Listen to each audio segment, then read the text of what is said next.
seorang yang suka berjihad. Di zaman dulu, zaman tabi'in, suka berjihad, berperang. Dan dia selalu memotivasi orang untuk berjihad. Ditanya di salah satu masjid itu, dia lagi pulang dari jihad. Pengalaman apa yang paling berkesan bagi anda di kancah peperangan jihad? Dia bilang, kisah seorang anak muda yang bertemu bidadari. Maka orang tanya, seperti apa ceritanya? Dia bilang, satu waktu saya pulang ke negeri saya, di kotanya. Kemudian saya motivasi orang untuk berperang, berjihad. Disampaikanlah motivasi, ayat-ayat, hadis, kisah-kisah nyata. Sampai orang-orang pada termotivasi untuk berjihad. Dia bilang setelah selesai saya pulang, besok saya ingin bentuk pasukan, bergabung dengan pasukan muslimin untuk berjihad. Ya. Waktu saya pulang ke rumah, dia bilang tiba-tiba ada suara perempuan depan pintu. Memanggil, wahai Abi Qudama, Abi Qudama. Dia bilang, saya baca, a'udzubillahi minasyaitonirrajim. Jangan sampai ini godaan syaitan. Perempuan malam-malam memanggil-manggil depan rumah. Dia enggak bilang, saya enggak mau buka pintu. Terdengar lagi suara kedua kali, Abi Qudama, buka pintu. Suara perempuan. Dia bilang, a'udzubillahi minasyaitonirrajim. Saya enggak mau buka ini, takut jadi fitnah, gitu kan. Terus perempuan itu rupanya nyaut depan pintu. Dia bilang, wahai Abi Qudama, bukankah anda yang memotivasi kami berjihad? Dan saya terpengaruh dengan itu. Saya ingin menyumbang sesuatu. Bukalah pintunya. Dia bilang, saya dengar orang ini mau nyumbang hubungan dengan jihad, saya buka pintu. Perempuan itu rupanya bercadar. Dia bilang pada saat saya buka pintu dan di hadapan saya tahu kalau orang ini, kalau tidak pakai cadar, luar biasa Allah berikan kelebihan fisiknya. Terlihat. Wanita ini punya kecantikan tapi dia tutup auratnya. Lalu saya alihkan pandangan saya dan saya katakan, apa yang akan engkau sumbang ibu? Dia bilang, sesuatu yang paling indah dari tubuh saya, hai Abi Qudama, adalah rambut saya. Saya memiliki rambut yang sangat bagus dan panjang. Maka saya sudah memotongnya dan saya sudah membentuknya supaya menjadi tali kekangan kuda. Maka saya minta agar rambut saya ini engkau jadikan tali kekangan kudamu, agar minimal rambutku ikut berperang. Abi Qudama bilang, saya heran dengan imannya ibu ini. Luar biasa ini. Gak pernah ada orang terfikir seperti itu. Rambutnya panjang, lebat, tebal, dipotong, lalu dibuat sedemikian rupa sehingga bisa menjadi tali kekangan kuda. Gitu. Pakailah ini Abi Qudama. Abi Qudama bilang, baiklah, diambil. Pada saat sudah diambil, Abi Qudama mau tutup pintu, dia bilang, sebentar, masih ada satu lagi Abi Qudama. Dia bilang apa? Suami saya mati syahid. Dan semoga Allah terima, semoga juga kami disatukan di surga. Dan dia mewariskan seorang anak laki-laki yang mirip seperti dia. Maksudnya keimanannya, fisiknya, segala macam. Saya harap anda tidak menolak anak saya besok ikut berjihad. Kata Abi Qudama, baiklah.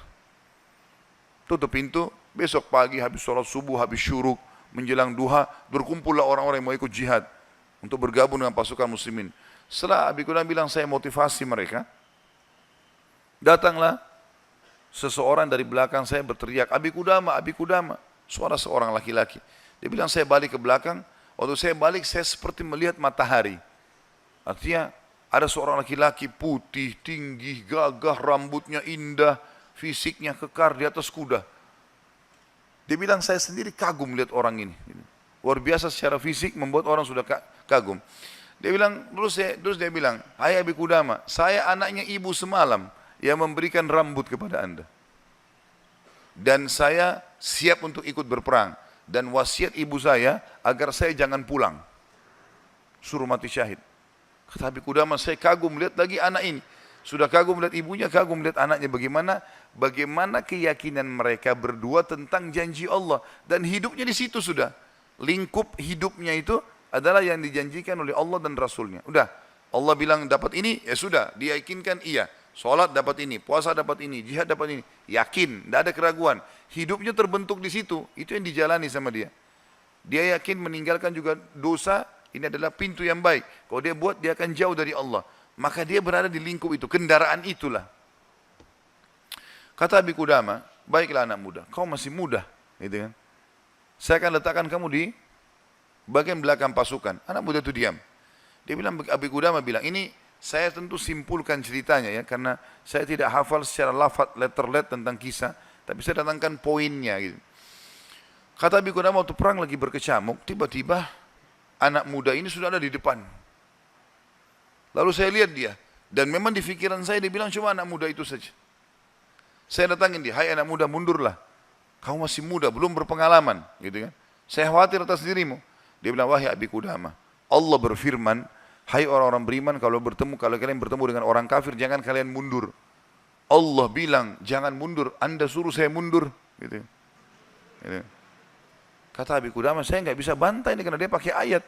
Gitu. Maka saya pun berada di sebelahnya sampai akhirnya karena perang lagi berkecamuk terpisahkan. Otomatis terpisahkan. Waktu pasukan lagi istirahat, saya coba cari anak muda ini. Saya nggak cari, pikirannya sudah nggak ada yang lain. Targetnya anak muda ini gitu. Itu betul-betul menarik perhatian dia. Dia bilang begitu saya lihat orang lagi istirahat semuanya karena capek berperang. Maka saya lihat anak muda ini sibuk menyiapkan makanan para mujahidin, mengikatkan tali kudanya, menyiapkan rumput kudanya. Pokoknya dia sibuk dengan itu.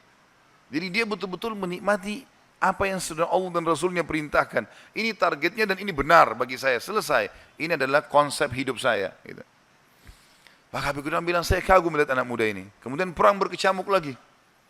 Berkecamuk lagi, yang kedua kali, kemudian pada saat lagi maju, saya lihat anak muda itu di depan. Saya datangin lagi, hai anak muda, ke belakang lah. Dia bacain lagi ayat. Nah. Wahai Abi Qudamah, Allah berfirman, hai orang beriman, kalau bertemu dengan orang kafir, jangan kalian mundur. Bagaimana Allah bilang jangan mundur, Anda suruh saya mundur?